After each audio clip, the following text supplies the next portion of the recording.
అవును. నిజమే అంటారా? అంటే జగన్ వరకు అరెస్ట్ వస్తుందంటారా? ఎలా ఉండబోతుంది? ఎవరి వరకు అండి అరెస్ట్? జగన్ వరకు అరెస్ట్ రావాలంటే వాళ్ళు ప్రూఫ్ చేయాలిగా. ఇప్పుడు అక్కడ ప్రూఫ్ లేదు, అందుకే అంత ఆలస్యం అవుతుంది. ఈ ఎటు నుంచి నిలుగుతామని నిలుగుతున్నారు, ఏ దారిలో దొరుకుతారని. మరి ఇంకా దారులు ఏమైనా ఉన్నాయేమో మనకు తెలియదు. ఒకవేళ ఉంటే మటుకు ఉంటుంది, ప్రజెంట్ మటుకు లేదండి. కూటమి ప్రభుత్వం ఇచ్చిన హామీలు నెరవేర్చలేక డైవర్షన్ పాలిటిక్స్ తప్ప అక్కడ ఏమీ లేదు. మద్య నియంత్రణకు మేము కృషి చేసిన విధానం అన్నీ కూడా, పేమెంట్లు అన్నీ కూడా లెక్కకున్నాయి, రికార్డ్స్ ఉన్నాయి. అవి చూపించుకోకుండా చుట్టుపక్కల తిరుగుతున్నారు వీళ్ళు అంటున్నారు. నిజమేనా? ఇచ్చిన హామీలు నెరవేర్చలేదంటారా చంద్రబాబు గారు? కొన్ని నెరవేరుస్తున్నారు, కొన్ని నెరవేర్చలేదండి. ఎందుకంటే ఈయన మరి కొన్ని పరిపాలన బాగానే చేస్తున్నారు. పెన్షన్లు ఇంతవరకు రిలీజ్ చేయాల. వీడియో పెన్షన్లు కానీ, తర్వాత ఓల్డ్ ఏజ్ పెన్షన్లు కానీ, మరి టీడీపీ వచ్చిన తర్వాత మరి ఎవరికి కూడా వచ్చినట్టు ఎక్కడా లేవు, వచ్చిన దాఖలాలు లేవు. మరి సంవత్సరం 2 నెలలు అయిపోతుంది, మరి ఇవ్వాలిగా. మరి ఉచిత బస్సు అన్నారు, అంతకుముందు ఆగస్టులో అన్నారు, మరి ఆగస్టుకి అంటున్నారు. దానికి మరి ఎట్లా పెడతారో ఏంటో తెలియదు. తర్వాత ఇంకోటి ఏంటంటే జిల్లాలు విడదీస్తారు కాబట్టి అంత బెనిఫిట్ ఉండదు ప్రజలకి. అంటే లోకల్లో సిటీ సర్వీసులకు ఉపయోగపడుతుంది, సిటీ సర్వీసెస్కి ఉపయోగపడుతుంది, అంతేగాని దూరం వెళ్ళడానికి ఉపయోగపడుతుంది. ఎందుకంటే జిల్లా డివైడ్ చేస్తారు, మరి అక్కడి నుంచి మళ్ళీ టికెట్ తీసుకోవాలి, అంతే తప్ప దీనివల్ల పెద్దగా ఉపయోగం ఉండదు. సిటీ సర్వీస్ మళ్ళీ ఉపయోగపడుతుంది. ఎలా ఉండబోతుంది సార్? అంటే కేంద్రం కేబినెట్ మీటింగ్లో ఏమైనా చర్చలు ఉంటాయా లిక్కర్ కుంభకోణం గురించి? మిథున్ రెడ్డి ఎంపీ కదా గతంలో, మరి చూసుకున్నట్టయితే పార్లమెంట్ సమావేశాల కల్లా బయటకు వస్తారని కొంతమంది, లేదు ఇది ఖచ్చితంగా ప్రూవ్ అయి తీరుతుందని కస్టడీకి కోరుతున్నారు. ఈ రోజు కోర్టులో మళ్ళీ జడ్జి ముందు హాజరుపరచాలంటున్నారు మరొకసారి. మరి ఎలా ఉండబోతుంది? బెయిల్ దొరుకుతుందంటారా? ఇప్పుడు జడ్జి ముందు ఆధారపరిచినా, ఎవరి ముందు ఆధారపరిచినా అక్కడ ఎవిడెన్స్ చూపించాలి కదా సార్. ఎవిడెన్స్ ఉంటేనే కదా. ఇప్పుడు ఇంత లేట్ అవుతుందంటే సరైన ఎవిడెన్స్ లేకపోవడం వల్లేగా. లేకపోతే కరెక్ట్ ఎవిడెన్స్ ఉంటే ఎట్లాగో వాళ్ళ మీద యాక్షన్ తీసుకునే వాళ్ళు. మరి బడ్జెట్ సమావేశాలు, పార్లమెంట్ సమావేశాలలోగా వాళ్ళు నిరూపిస్తే బట్టి యాక్షన్ తీసుకుంటారు, లేకపోతే లేదు. చంద్రబాబు గారి పర్యటన ఉంది, సింగపూర్ పర్యటన. ఏదైతే కాంట్రాక్ట్ కంపెనీలు ఇక్కడికి వస్తాయి కట్టడానికి అంటున్నారు, కొంచెం నిరుత్సాహంగా ఉన్నారు నారాయణ గారు, మంత్రి నారాయణ గారు. ఎందుకు అంటే పనులు ఏకవంతంగా జరగట్లేదు, ఈ వర్షాకాలం వల్ల లోపల పనులు చేస్తున్నాము, బయట పనులు వర్షం ఆగినప్పుడు చేస్తున్నాము అంటున్నారు. ఎలా అనిపిస్తుంది? పనులు వర్షం వల్ల కొంచెం పనులు ఆగినాయండి, ఆ మాట వాస్తవమే. కాకపోతే తర్వాత స్పీడ్ పికప్ అందుకుంటుంది. మరి వర్షం ఎవరికన్నా ఆటంకమే కదా, దాని గురించి పనులు కొద్దిగా స్లోగా అయినాయి. తర్వాత ఇంకా వేరే కంపెనీలు వస్తాయి, ఇప్పటికే చాలా వచ్చినాయి, తీసుకురాగలరు. మన సీఎం అయితేనేమి, లోకేష్ అయితేనేమి చాలా కంపెనీలు తీసుకురాగల టెక్నిక్ వాళ్ళ దగ్గర ఉంది. అట్లా అనమాట, తీసుకొస్తారు. అండి చూసుకున్నట్లయితే ఓ సంవత్సరం పరిపాలన అవుతుంది. అయితే రాహుల్ గాంధీ గారు బీసీ రిజర్వేషన్ కాంగ్రెస్ గురించి మాట్లాడుతూ ఒక సెమినార్లో ఏదైతే ఉందో గత ప్రభుత్వ ముఖ్యమంత్రి ఇంగ్లీష్ మీడియం గురించి బాగా చెప్పారు, తీసుకొచ్చారు, బాగా విధానం బాగుందన్నారు. ఈ బీజేపీ నాయకులు ఎవరైతే ఉన్నారో వాళ్ళ పిల్లలు కూడా కనుక్కోవాలి, మీరు ఏ భాషలో వాళ్ళకి నేర్పుతున్నారో. లండన్, అమెరికాలో ఉంటున్నారు కదా, హిందీ భాష ఒకటే నేర్చుకోవడం కాదు అనేది ఆయన వాదన. జగన్మోహన్ రెడ్డి గారు ఇంగ్లీష్ మీడియం స్కూల్స్లో తీసుకొచ్చారు అని చెప్తున్నారు. ఎలా అనిపిస్తుంది? ఇప్పుడు జగన్మోహన్ రెడ్డి గారు తీసుకొచ్చినా, ఎవరు తీసుకొచ్చినా ఇంటర్నేషనల్ లాంగ్వేజ్ ఇంగ్లీష్ కాబట్టి ఇంగ్లీష్ ఉండాలి. ఇప్పుడు హిందీ అనేది లోకల్ లాంగ్వేజ్. ఇప్పుడు నార్త్ ఇండియన్స్ ఉన్నారు, వాళ్ళకి లోకల్, మనకి తెలుగు ఎట్లాగా అట్లా. అది ఇలా హిందీ నేర్చుకున్నాడికి వెళ్ళారంటే మాట్లాడలేరుగా. ఇంటర్నేషనల్ లాంగ్వేజ్ ఉంటే ఎక్కడికైనా వెళ్ళి రాగలరు. అది ఎలా ఉండబోతుంది మరి ఈ భాషా విధానం? ఎందుకంటారు, అమిత్ షా గారు కూడా అంటున్నారు కదా హిందీ నేర్చుకోవడం మంచిది అంటున్నారు కదా. మరి చూస్తే ఒక పక్క కాంపిటేటివ్ ఎగ్జామ్స్ కానివ్వండి, మిగతా ఏదైనా రాయాలన్నా కానీ ఇంగ్లీష్లోనే కదా. అవునండి, ఇంగ్లీష్లోనే ఉండాలి. కాకపోతే ఏంటంటే ప్రతి భాషను కూడా టచ్ చేయడం మంచిది, తెలుసుకోవడం మంచిదే, కానీ కంపల్సరీ ఇంగ్లీష్ మటుకి వచ్చి ఉండాలి. అది ఇంటర్నేషనల్ లాంగ్వేజ్ కాబట్టి తప్పకుండా వచ్చి ఉండాలి, నేర్చుకోవాలి ప్రతి ఒక్కరు. ఎలా ఉండబోతుంది సార్? మరి చూస్తే ఎడ్యుకేషన్ విధానం ఎలా ఉంది? మరి ఈ విధానంలో చూసుకుంటే ఎక్కువ గవర్నమెంట్ స్కూల్స్లో ఇంకా తెలుగు మీడియమే జనరల్గా ఒక లాంగ్వేజ్గా ఉండటం మంచిదే, కానీ మిగతా అన్నీ కూడా ఇంగ్లీష్లో నేర్చుకోవడం మంచిది అంటున్నారు. ఇంగ్లీష్తో పాటు తెలుగు కూడా చెప్తున్నారండి. ఇప్పుడు ఇంటర్నేషనల్ లాంగ్వేజ్ ఇంగ్లీష్ని ప్రొవైడ్ చేశారు, మామూలు గవర్నమెంట్ స్కూల్ కూడా చెప్తున్నారు. అంటే ఇప్పుడు మామూలుగానే దానికి ఒక 5th క్లాస్ నుంచో 6th క్లాస్ నుంచో ఒక లెక్క ఉంది, అక్కడి నుంచి చెప్తున్నారు. ఎందుకంటే ఫస్ట్ స్టాండర్డ్ వాళ్ళు అర్థం చేసుకోలేరు కాబట్టి వాళ్ళకి చెప్పడం లేదు, మిగిలిన క్లాస్ నుంచి చెప్తున్నారు. మరో విధానం చూస్తే విశాఖపట్నం, విజయవాడకి ఏదైతే మొదటి దశ మెట్రో పనులు సంబంధించి టెండర్లు పిలవడం జరిగింది. ప్రథమంగా చూసుకుంటే విశాఖపట్నానికి పిలవడం జరిగింది. 26.4 కిలోమీటర్లు అంటున్నారు. మెట్రో పనులకి మళ్ళీ టెండర్లు అంటున్నారు మంత్రి నారాయణ గారు. ఎలా ఉండబోతుంది? మెట్రో అంత అవసరం ఉందా రాష్ట్రానికి? ఇప్పుడు మెట్రో అవసరం ఉందంటే మెట్రో అవసరం ఉందండి. ఎందుకంటే ఆ ట్రాక్ వేరు, బస్ ట్రాక్ వేరు. మెట్రో ట్రాక్లో ఏమి అద్భుతం, మనం వెళ్ళిన గమ్యస్థానానికి తొందరగా చేరుకుంటాం. మెట్రో అవసరమే, కాకపోతే వైజాగ్, విజయవాడలో ముందు విజయవాడ డెవలప్ చేస్తాడు. వితంతు మహిళలకి పెన్షన్లతో పాటు ఈ అనారోగ్యంగా ఉన్న వికలాంగులు కూడా పెన్షన్లు అన్నారు కానీ డిసెంబర్ దాటిపోయింది, మరి ఎలా ఉంది, ఏమైనా ఇచ్చారా? ఇవ్వలా పింఛను సదరంగం సర్టిఫికేట్ వచ్చి సంవత్సరం అవుతుంది. జూలైలో వచ్చింది పోయిన సంవత్సరం. ఇంత మట్టికి పింఛన్ లేదు. జగన్మోహన్ రెడ్డి టైంలో ఎలా ఉండేది, అప్పుడు ఏమైనా అందుకున్నారా? అప్పుడు బాగానే ఉండేది. ఏమేమి పథకాలు వచ్చినాయి అప్పుడు? వస్తే అప్పుడు మాకు పథకాలు వచ్చినాయి, అన్నీ వచ్చినాయి. అన్నీ వాలంటీర్లు కూడా ఉండేవాళ్ళు అప్పుడు. అప్పుడు వాలంటీర్లు కూడా ఉన్నారు. జగన్ రెడ్డి నాకు 60 ఎంత 16,000 వేసేవాడు నెలకి. మహిళలకు కూడా డబ్బులు వచ్చినాయి అప్పుడు? వచ్చినాయి, నాకు కూడా వచ్చినాయి. మరి ఆడబిడ్డ నిధికి ఇప్పుడు డబ్బులు లేవంటున్నారు, మరి లేవు, ఏమీ లేవు. అసలు మా ఆయన పెరాసిస్ మంచంలో ఉన్నాడు, మాకు ఏమీ లేదు. అయినా సరే ఆయన పింఛన్ రావట్లేదు. అది మా గ్యాస్ సిలిండర్ డబ్బులన్నా పడుతున్నాయా? గ్యాస్ ఒక్క బండ పడింది, రెండో బండ పడల. ఛార్జీలు ఎలా ఉన్నాయి? బాగా భారంగా ఉన్నాయి. బాగా భారంగా ఉన్నాయి. అసలు కొనలేకపోతున్నాం ఇప్పుడు మాత్రం ఏమి. అయితే దీనికి తగ్గట్టుగానే కొత్తగా స్మార్ట్ మీటర్లు అంటున్నారు, ఫోన్లో రీఛార్జ్ చేసుకున్నట్టేనంట. మరి ఈ విధానం చాలా మంది తెలియదు కదా, ఇబ్బందే కదా. మాకు లేవు ఆ ఫోన్లు, మామూలు చిన్న ఫోన్లే మేము. మా పెద్ద అది మీటర్లు కూడా కరెంటు బిల్లు కూడా రీఛార్జ్ ఏనంట. పెడుతున్నారా? అటు లేదు. సంవత్సరం పరిపాలన బాగుందని గడప గడపకి వస్తున్నారు, ఏమైనా వచ్చారా? ఎవరు రాలేదండి, ఎవరు రాలేదు. మరి ఒక పక్క చూసుకుంటే ఎలా ఉంది మరి రోడ్ల వ్యవస్థలు కానీ మిగతా ఎలా ఉన్నాయి, ధరలు ఎలా? ఏమీ లేవు, అన్నీ కొనబోతే కొరవి తినబోతే ఇది అన్నట్టుగాను మేము రెక్కల మీద బతికేవాళ్ళం, ఇల్లొద్దలు కొట్టుకుని. మా ఆయన పెరాసిస్ వచ్చి మంచంలో అసలు పెన్షన్ అన్నా ఇస్తారేమో అని చూస్తున్నాం, అదే ఇవ్వట్లేదు. మరి చూస్తే డబ్బులు లేవంటున్నారు, మరి సంవత్సరం గడిచిపోతుంది, ఇంకా చాలా పథకాలు ఉన్నాయి. 6 పథకాలు కూడా ఇట్లాగే జరుగుతుంది. ఏమో 6 పథకాలు. Right right. నీట్లు కాలుతుంది. నేను ఒక గదిలో ఉండి ఇంకొక గది అద్దెకిచ్చుకున్నా. ఆ ఇద్దరికి కలిపి 150, 120 అంతే వస్తుంది, ఎక్కువ రాదు. గతంలో ఎంత వచ్చేది? గతంలో కూడా అంతే వచ్చేది.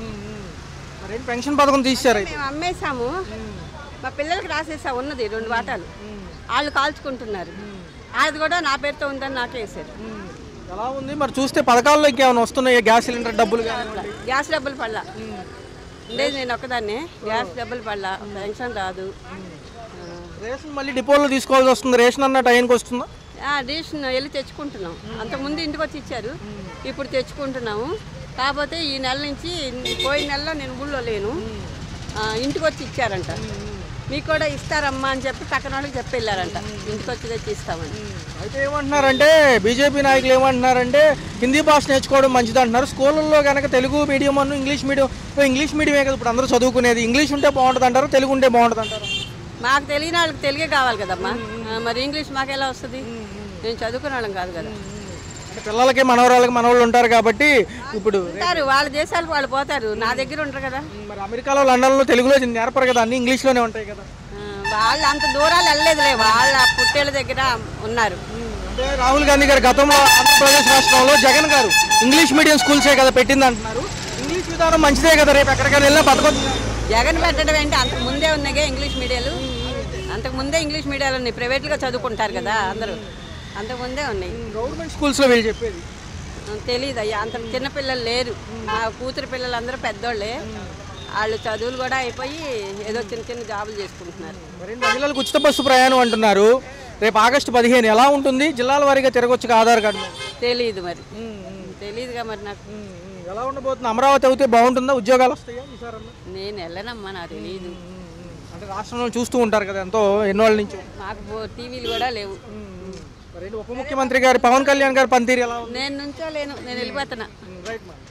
పరిపాలన నిమిత్తం గడప గడపకి ప్రోగ్రామ్స్తో పాటు ఏమైనా సమస్యలు ఉంటే అడుగుతున్నారు. కూటమి ప్రభుత్వం మీకేమైనా ఉన్నాయా? మాకు అన్నీ ఉన్నాయి, మంచిగా ఉంది. 6 పథకాల్లో ఏమేమి వస్తున్నాయి అంటారు? అన్నీ వస్తున్నాయి. గ్యాస్ బండ్లు కూడా వస్తున్నాయి కానీ ఆన్లైన్ కాలేదు, డబ్బులు పడుతున్నాయి కానీ అందులో ఆన్లైన్ కాలేదు అంతే. పెన్షన్ ఏదన్నా ఇంట్లో పెద్దవాళ్ళకి పెద్ద పెన్షన్ ఏం లేదు ఇక, అందరూ చిన్నవాళ్ళే కదా, 2 కొడుకులు చదువుకుంటున్నారు. ఓకే, వాలంటీర్స్ ఉండేవాళ్ళు ఇప్పుడు లేరు కదా, ఇబ్బంది ఏమైనా ఉందా? ఏదైనా సమాచారం తెలుసు వల్ల ఏం ఇబ్బంది లేదు, మంచి ప్రభుత్వం. కరెంటు బిల్లు ఏమైనా ఇబ్బందిగా ఉన్నాయి కొంచెం? అలాంటిది ఏం లేదు. రేపు స్మార్ట్ మీటర్లు అంటున్నారు, అందరికీ అవగాహన కలిగించి బిగిస్తే బాగానే ఉంటుంది కానీ తెలియకుండా బిగిస్తే ఇబ్బంది అంటున్నారు కదా. అలాంటిది ఏం లేదు. అంటే ఇక చాలా మంది వ్యతిరేకిస్తున్నారు స్మార్ట్ మీటర్లని, అందుకని మంచిగా పొంది ప్రభుత్వం. అయితే ఏంటంటే ప్రభుత్వం సింగపూర్ వెళ్ళబోతుంది. ఎవరైతే చంద్రబాబు గారు ఉన్నారో కంపెనీల వేటకి ఎలా ఉండబోతుంది? కంపెనీల వేటకి సింగపూర్ వెళ్ళి పెట్టుబడులకి సాయం కోసం తీసుకొస్తామంటున్నారు. ఏం చేసినా కూడా మంచిగా. అమరావతి పోలవరం ఒకటి చెప్తాను, నన్ను గుర్తుపెట్టుకుని. నేను పేదవాడిని, పేదవాళ్ళని బాగు చేస్తే చాలు, ఏముంది అసలు. ఈ డబ్బు వేస్ట్ చేయకుండా, ఏడా పెట్టకుండా పేదవాళ్ళని కాపాడి లేని వాళ్ళకి ఒక ముద్ద అన్నం పెడితే అది పుణ్యం. 100 కోట్లు తీసిపోయి ఆడ ఖర్చు పెట్టకుండా, అట్లా ఖర్చు పెట్టకుండా బ్రిడ్జీలు కట్టించి అవి కట్టించి 100 కోట్లు పెట్టకుండా లేని వాళ్ళకి ఒక ముద్ద పెడితే చాలు. ఒక గుడ్డ ఒక ముద్ద. రాహుల్ గాంధీ గారు హిందీ భాష నేర్చుకోండి సంబంధించి ఒక మాట చెప్పారు. బీజేపీ వాళ్ళు హిందీ భాష నేర్చుకోమంటున్నారు. ఈ జగన్మోహన్ రెడ్డి గతంలో ఇంగ్లీష్ మీడియం పెట్టారు కదా. తెలుగేగా ఎక్కువ, తెలుగునే అసలు అన్ని భాషల్లో తెలుగే కష్టం. అమెరికా వాళ్ళు తెలుగు రాదు కదా, మరి ఇక తెలుగులో రాసింది తెలుగే రావాలా.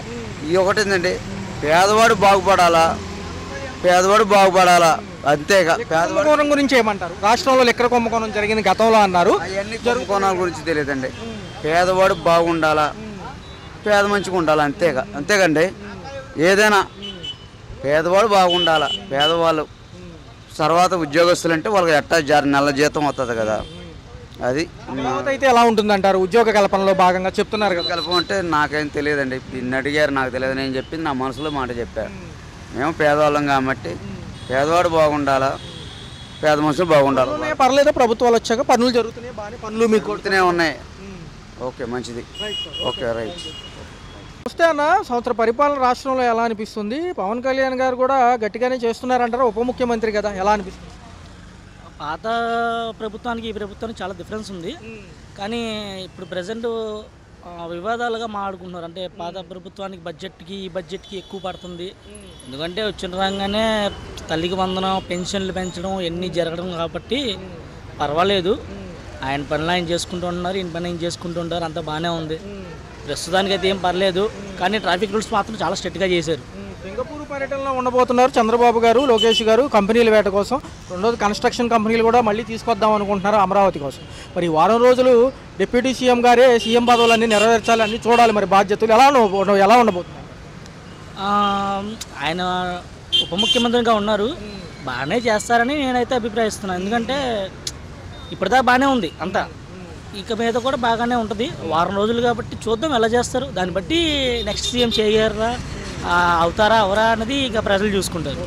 సూపర్ 6 ఎలా అనిపిస్తుందన్న? పథకాలు అన్ని లైన్గా ఇస్తున్నారు, వెసులుబాటు చూసుకుని అవుతుంది కదా. కొంచెం సంవత్సరం లేట్ అయినా కానీ మిగతా అన్నీ కూడా డబ్బులు చూసుకుని ఇవ్వడంలో కొంచెం సమయపాలన తీసుకోవడం వల్ల ఏదైనా వ్యతిరేకత ఉందంటారా ప్రజల్లో? పర్లేదు, వ్యతిరేకత ఏం లేదండి, అంతా బాగానే ఉంది. వస్తారు అంటే అన్నీ ఒకేసారి అయిపోవు కదా. సూపర్ 6 అన్నాక ఒక్కొక్క సంవత్సరం ఒక్కొక్క 6 వేసుకున్నా సరే 6 అవ్వడానికి 5 ఏళ్ళు ఉంది, నో ప్రాబ్లం, అవుతాయి మెల్లగా. కానీ ట్రాఫిక్ రూల్స్ మాత్రం బాగా గట్టిగా ఉన్నాయి. బండి వేసుకుని రోడ్డు మీద వెళ్ళాలంటే చాలా ఇబ్బందిగా ఉంది. రాష్ట్రాల్లో హిందీ భాష నేర్చుకునే విధానంలో రాహుల్ గాంధీ గారు కొన్ని వ్యాఖ్యలు చేశారు. గతంలో స్కూల్స్లో కూడా ఇంగ్లీష్ మీడియం ప్రవేశపెట్టింది మాజీ ముఖ్యమంత్రి. అదే విధానం కొనసాగించండి. బీజేపీ నాయకులు కుమారులు కూడా లండన్లో చదువుకుంటున్నారు కదా, వాళ్ళు ఏ భాషలో నేర్చుకుంటున్నారో అని మీరే అడిగి కనుక్కోండి. ఇంగ్లీష్ భాష కూడా మంచి ప్రత్యేకంగా నేర్చుకోవడం వల్లే పక్కన సెటిల్ అవ్వగలం అంటున్నారు కదా. భాషల్లో ఏముందండి, స్కూల్ నుంచి స్టార్టింగ్ ఎవరికి ఏ భాష నచ్చితే ఆ భాష నేర్చుకోవడంలో తప్పే లేదు. అది ఎందుకంటే ఒక్కొక్కరు ఇంగ్లీష్ నేర్చుకోవాలనుకుంటే, ఒకళ్ళు హిందీ నేర్చుకోండి, ఒకళ్ళు తమిళ నేర్చుకోవాలనుకుంటే అది వాళ్ళ ఇష్టం, వాళ్ళ అభిప్రాయం బట్టి ఉంటుంది. మనం ఏం చేసేదేం లేదు. దానికి వ్యాఖ్యలు పెట్టుకోవాల్సిన అవసరం కూడా లేదు. ఎక్కువ కుంభకోణం చూసే ఉంటారు. ఏమంటారు ఒక మాటలో? జరిగిందా జరగలేదో వాస్తవాలు పక్కన పెడితే ఏమైనా కక్షపూర్తి చర్యలు ఉన్నాయంటారా? అంటే పవన్ కళ్యాణ్ గారిని అడిగినా కానీ సిట్టు విచారణ జరిగింది కదా, ప్రూఫ్లు ఉంటాయి కదా, కేంద్రం అంత ఫోకస్డ్గా చేసిద్ది, ఆధారాలు లేకపోతే ఇంత ఫ్యాబ్రికేటెడ్గా ఉండదు కదా అంటున్నారు. ఏమంటారు? పవన్ కళ్యాణ్ గారు కూడా దాని మీద స్పందించారు. అధికారంలో ఉంటే ఏముంది సార్, ఇప్పుడు ఎవరికి ఇవ్వాల్సిన వాళ్ళకి ఉంటాయి. ఆ పేపర్లు ఈ పేపర్లు ఎన్నైనా చేసుకోవచ్చు. ఇక్కడ ఏం కక్ష సాధింపు వల్ల ప్రజలు ఇబ్బంది పడతారు, అలాంటివి పెట్టుకోకూడదు మనం అంతా. అలా ఉండబోతుంది. ముందుకెళ్తారా? జగన్ గారి వరకు కూడా అరెస్ట్ వెళ్తుందా జనరల్గా చూస్తే? ఆయన చేయాల్సింది ఆయన చేశారండి. లాస్ట్ టైము ఎంత చేసినా ప్రజలు, ఏ ప్రభుత్వం ఉన్నా సరే ప్రజలు తీసుకున్న డబ్బులు ప్రజలు తీసుకుంటారు. ఈయన సూపర్ 6 అంటారు, ఆయన నిధులు అంటారు. ఏదైతే ఉంది జనాలు తీసుకుంటారు డబ్బులు, ఎవరు నచ్చితే వాళ్ళకి ఓటేసుకుంటారు. అమరావతికి కానివ్వండి, విశాఖపట్నం మెట్రో కారిడార్కి మొదటి దశ టెండర్లు పిలుస్తున్నారు పొంగూరు నారాయణ గారు. ఎలా ఉండబోతుంది? తొలి దశలో ఫస్ట్ 26 కిలోమీటర్ల చిల్లరేదో అంటున్నారు విశాఖపట్నంలో. మనకు మెట్రో అంత అవసరం ఉందంటారు ఇప్పుడు ప్రజెంట్? మనకి మెట్రో కంటే సార్